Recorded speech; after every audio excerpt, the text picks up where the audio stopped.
আসসালামু আলাইকুম ফ্রেন্ডস। স্ক্রিনে যে কবুতরটা দেখতে পারতেছেন, এই কবুতরটা আমাদের লফটের সবচেয়ে অলস কবুতর। যতগুলো কবুতর আমি উড়াই, মোট 4টা কবুতর আমি উড়াই, তার মধ্য থেকে এই কবুতরটা একটা, যাকে প্রত্যেক দিন আমি ছাড়ি কিন্তু সে উঠতে চায় না। আজকেও ছাড়ছি, দেখেন এই যে বসে আছে। এই হচ্ছে লফট, এই লফটের সামনে এই যে বসে আছে। সে লফটের মধ্যে ঢোকার জন্য চেষ্টা করছে, একটা বারের জন্য সে কিন্তু ফ্লাই করেনি। এটার পিছনে কারণ আছে, রিজন আছে। কারণটা কি সেটা আমি জানাচ্ছি। ও যখন 1-2 পরে থাকে, বাচ্চা অবস্থায় প্রচুর পরিমাণে মশার কামড় সে খায়, যার কারণে গোটা হয়ে গেছিল। হ্যাঁ, সমস্ত শরীরে ওর গোটা হয়ে গিয়েছিল। যে এইটার চিহ্ন এখন ওর ডানায় আছে, দেখেন ওই যে ওইখানে এখনও পশম ওঠে নাই, পালক এখনও ওঠে নাই, উঠছে। হ্যাঁ, সবগুলো ইনশাল্লাহ পূরণ হয়ে গেছে। ও কিন্তু সম্পূর্ণ অ্যাডাল্ট একটা কবুতর, নর কবুতর, প্রচুর পরিমাণে ডাকে এবং যথেষ্ট শক্তিশালী একটা কবুতর। হ্যাঁ, অনেক শক্তিশালী একটা কবুতর। আমি 2 হাত দিয়ে ওকে ধরে মানে আটকে রাখতে পারি না, এতটা সে শক্তিশালী। হ্যাঁ, লংয়ের কবুতর, 300-400-500 কিলোমিটার ইনশাল্লাহ সে রেস করার অ্যাবিলিটি তার আছে এবং বিগ সাইজের একটা কবুতর, নর কবুতর। হ্যাঁ, অনেক বড় একটা কবুতর।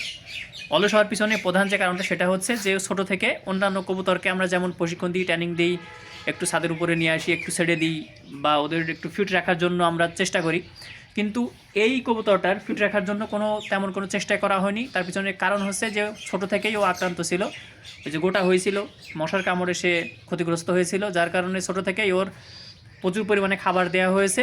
সে তার মানে যতটুকু প্রয়োজন তার চেয়ে বেশি খাবার সে খাইছে, অর্থাৎ অল টাইম তার সামনে খাবার দেওয়া থাকতো এবং প্রচুর পরিমাণে সে খাবার গ্রহণ করতো এই কবুতরটা।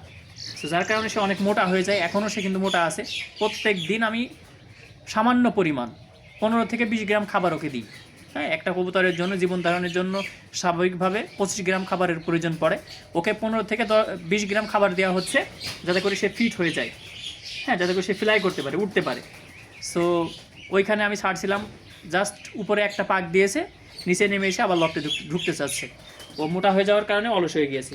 যেমন মানুষের মধ্যে কিছু মোটা মানুষ আছে না, হেভি ওয়েট যাদের, তারা সাধারণত একটু দৌড়াইতে পারে না, একটু হাঁটাচলা করতে পারে না, অলস অলস ভাব, একটু বসে থাকতে পছন্দ করে। তো ওর ক্ষেত্রে বিষয়টাও এরকমই হয়েছে, ফ্লাই করতে চাচ্ছে না। তো আমি চেষ্টা করি আবার ধরে দেখি, আর ও প্রচুর পরিমাণে ছটফট করে, ওকে ধরা আসলে খুব কঠিন। দেখি, ওই যে দেখেন, ওই যে দেখতে পারতেছেন, ওর নাম হচ্ছে শিপন।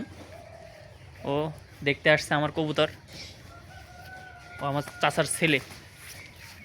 এই যে কবুতরটা, ওকে তো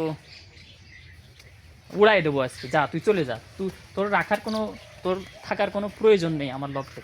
যা, তুই চলে যা। ওই দেখেন দপ্তে যাবে। ও কোনো অবস্থাতে কোনো অবস্থাতে ও ফ্লাই করতে রাজি না। তো ওকে এখন ধরার চেষ্টা করতে হবে আমার। হ্যাঁ, সো শেষ পর্যন্ত ওকে ধরছি। হ্যাঁ, এখন আমরা একটু আমাদের এরিয়ার বাইরে নিয়ে যেয়ে ছেড়ে দেবো ওকে।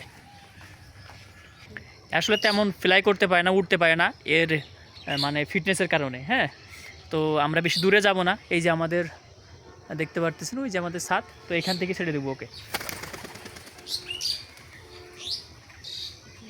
চলে গেছে ভিউয়ার্স।